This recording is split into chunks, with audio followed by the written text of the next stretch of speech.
Bonjour à tous, j'espère que vous allez tous bien. Aujourd'hui on se retrouve pour une petite vidéo où je vais vous parler de 3 exercices que je trouve imbattables pour s'échauffer à la trompette, plus précisément à l'embouchure.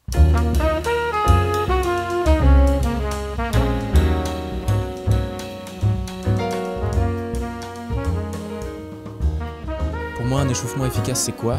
C'est tout simplement un échauffement qui va me permettre d'être en forme à la trompette, qui va me permettre d'être entre 90 à 100% de mes moyens pour une répète, pour un concert, n'importe quoi. Le rôle d'un échauffement, c'est pas que vous soyez fatigué après, c'est que vous soyez prêt à jouer et que vous soyez en forme. Prenez un sportif de haut niveau par exemple, un coureur qui s'entraîne à courir le 100 mètres. Il va pas s'échauffer en faisant 5 tours de terrain en sprintant. Le gars va être complètement épuisé, complètement essoufflé, il risque même de se claquer un muscle ou pire encore. Son échauffement, ça va être quoi? Il va faire des tours de terrain à peut-être 10-20% de sa vitesse maximale. Il va faire des étirements, il va essayer de couvrir un peu plusieurs domaines de ce qu'il fait, plusieurs muscles qu'il va utiliser lorsqu'il va courir. C'est la même chose pour nous à la trompette en fait. Pour cet échauffement, vous allez avoir besoin de 2 choses. D'une, votre embouchure, et de 2, un piano électrique ou un clavier maître qui traîne quelque part chez vous, que vous pouvez brancher sur votre ordinateur. Notre premier exercice, il va être tout simple. Je vais prendre mon embouchure, je vais laisser la trompette dans la boîte, je vais me mettre devant le piano, et ce que je vais faire, c'est juste jouer une gamme de Do majeur.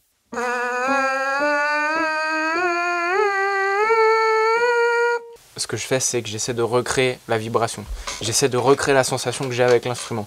Et la première sensation qu'on a avec l'instrument, c'est la manière dont on va vibrer dans l'embouchure. C'est en gros reconnecter avec les sensations qu'on a au niveau du masque. Donc le masque, c'est tout ce qui entoure les lèvres.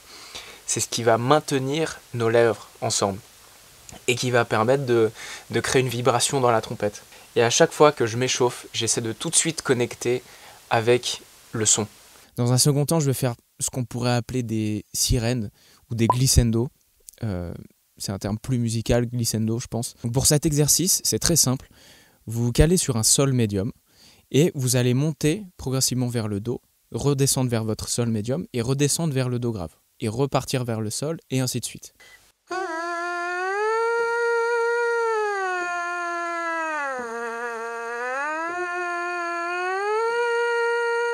Ensuite, une fois qu'on a bien maîtrisé ces glissando sur ces 3 notes-là, on peut étendre à d'autres sols et d'autres Do.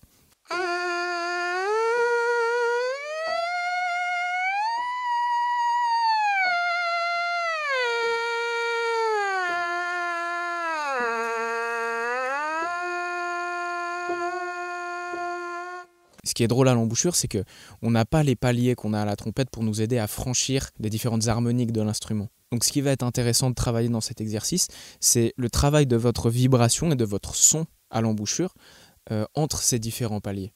Et si vous pensez à cet exercice de sirène retranscrit à la trompette, vous allez vous rendre compte que normalement, ça va être plus facile de faire des souplesses, ça va être plus facile de passer d'une harmonique à l'autre. Et ça va être beaucoup plus facile pour vous d'atteindre ces différentes harmoniques. Vous n'allez pas avoir besoin de souffler, vous n'allez pas avoir besoin de mettre plus d'énergie dans l'instrument et ainsi de vous faire mal. Et qui dit fatigue, dit tension. Et lorsque vous allez commencer à jouer avec de la tension, vous n'allez pas passer un bon moment. Croyez-moi, je l'ai vécu trop de fois. Et une fois qu'on est tendu à l'instrument, je suis sûr que vous serez d'accord avec moi, c'est fini pour la journée. Le troisième exercice qu'on va faire à l'embouchure maintenant, et avec notre piano toujours, c'est des gammes en intervalle.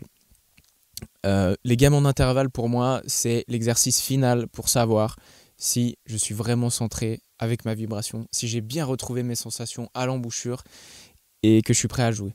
Par exemple, monter une gamme en tierce.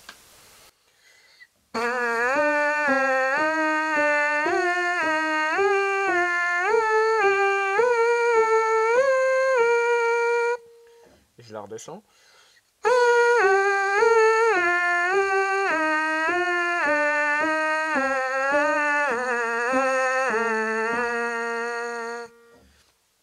Ensuite, ça peut être en quarte également.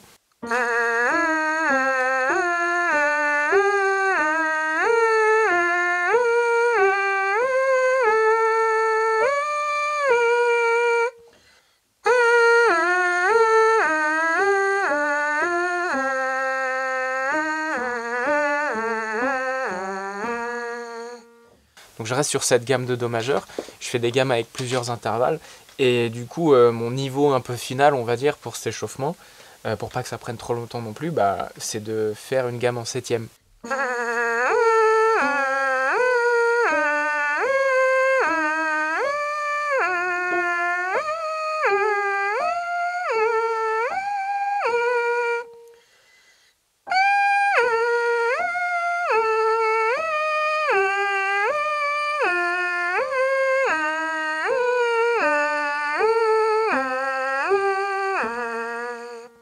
Et rappelez-vous une chose, si vous faites les choses trop rapidement et que vous faites approximativement ces exercices, ils vont vous servir à rien du tout.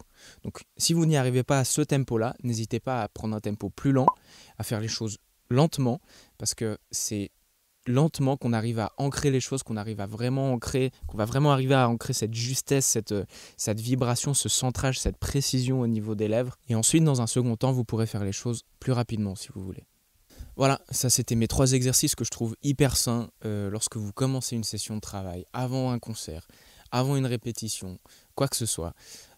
Prenez le temps de vous échauffer à l'embouchure parce qu'une fois que vous allez reconnecter avec les sensations à l'embouchure, ensuite vous allez pouvoir passer à la trompette et ça va être beaucoup plus facile. Je risque de recommencer à faire des petites vidéos comme ça pour partager des petits conseils, des petits tips sur ce que j'ai appris et ce que je continue à apprendre dans ma vie de musicien, dans ma vie de trompettiste de jazz. N'hésitez pas à me dire ce que vous avez pensé de cette vidéo dans les commentaires. N'hésitez pas à aimer, à partager. J'espère que ça vous a servi et j'espère que vous avez apprécié. Je vous dis à la prochaine.